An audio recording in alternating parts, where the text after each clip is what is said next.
Welcome back.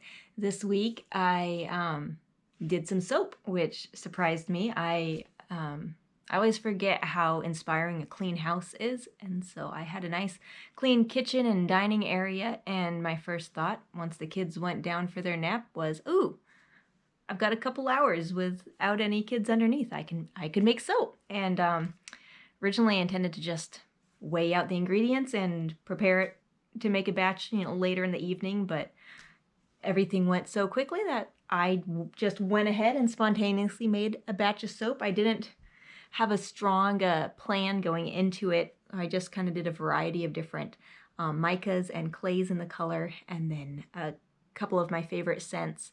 So it smells nice and fresh. There's a lot of eucalyptus in it with just a hint of spikenard and some pine needle.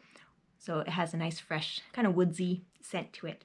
And I used more of my gold mica sprinkled on top and layered inside, which I am really loving.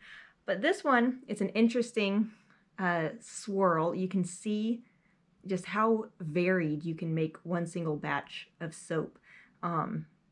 In the pour, I just poured one different color after another all on the same side of the mold, and it kind of slid down to the rest of the mold. So you can see in this one, each layer as I was pouring it. But this one I cut perpendicular to this bar, and so you can see the cross section of the bar looks very different. You get the swirl.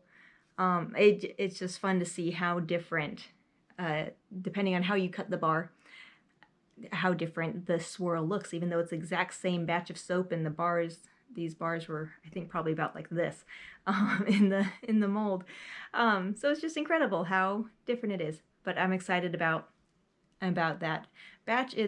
I love making soap. It is fun. I joke about it being the procrastinator's craft, because finishing it is just these get tucked away to cure for a few more months and given away at Christmas time. And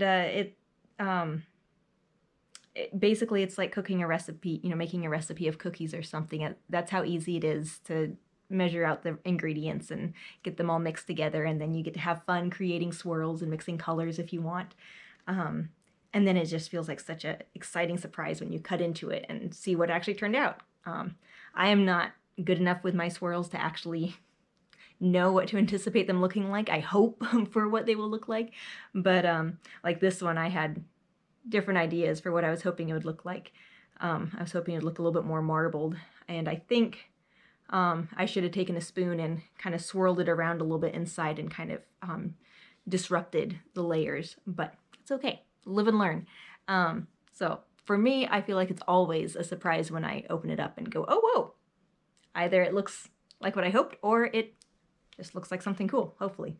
Occasionally it looks weird enough that I keep those for home use and don't gift them. But yeah, I love the end cap on this one. I just thought it was just so pretty. So I made soap, and then I've been going through a lot of my paper dolls. I've been drawing paper dolls for almost as long as I can remember. But over the years, I've created a huge collection of just different designs and styles, and I am trying to kind of find all the styles and designs that I like and bring them into a new paper doll collection that hopefully eventually I can sell. So I've been going through all the old papers and trying to find just different dresses and outfits to remake onto a new doll base, and it's been fun kind of looking at just kind of how my art has changed and progressed over the years. And it's it's simultaneously encouraging and discouraging, because some of the times some of the drawings I thought that they were so fantastic at the time I drew them. I thought I was just at the top of my artistic talent and abilities, and then looking at them now several years later, I go, oh wow, that drawing is almost embarrassing. It's so poorly done and proportions are terrible. And so on one hand, it's really encouraging to see, wow, I've come a long ways, but I guess it's humbling, not discouraging, to look at my current artwork and say, okay, yeah, it's come a long way, But I know 5 or 10 years from now, or at least I hope 5 or 10 years from now, I'll look back on the art that I've done today and go, oh yeah, there is a lot of room for improvement there. So yeah, but it's interesting to look at it and just how your perspective changes just as you get a little more skilled in an area and have more time separating you from the initial endeavor. It's easier to look at it with a critical eye rather than just going, well, I drew it, so I love it. Because that's usually my temptation is if I made something, I'm going to love it no matter what, because I put effort into it, and so it has to be a favorite, even if it's not actually good. But I blind myself to the actual technical qualities, whether it's actually good or not. And giving a little bit of time and space makes me look at it with a different eye and go, oh, okay, I see. One arm is 3 inches longer than the other arm, and the fingers look more like puppy paws, or all sorts of crazy things. But being able to see that room for improvement, I think, is important. And then also being able to take criticism. That's something that I've always struggled with, because you get attached to your own work, and it's hard to have someone else say, oh no, this doesn't look right here. And my immediate knee-jerk reaction is, oh, no, you don't know what you're talking about. But humility is going the other way, appreciating someone's effort to help you improve.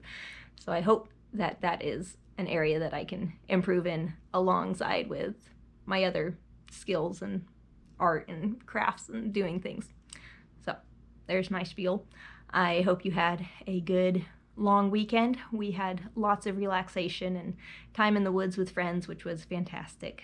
I hope you also had a good break from the work that you do during the week, and that now you can go back to it refreshed and ready for more work to be able to just help and support your family. Have a good week.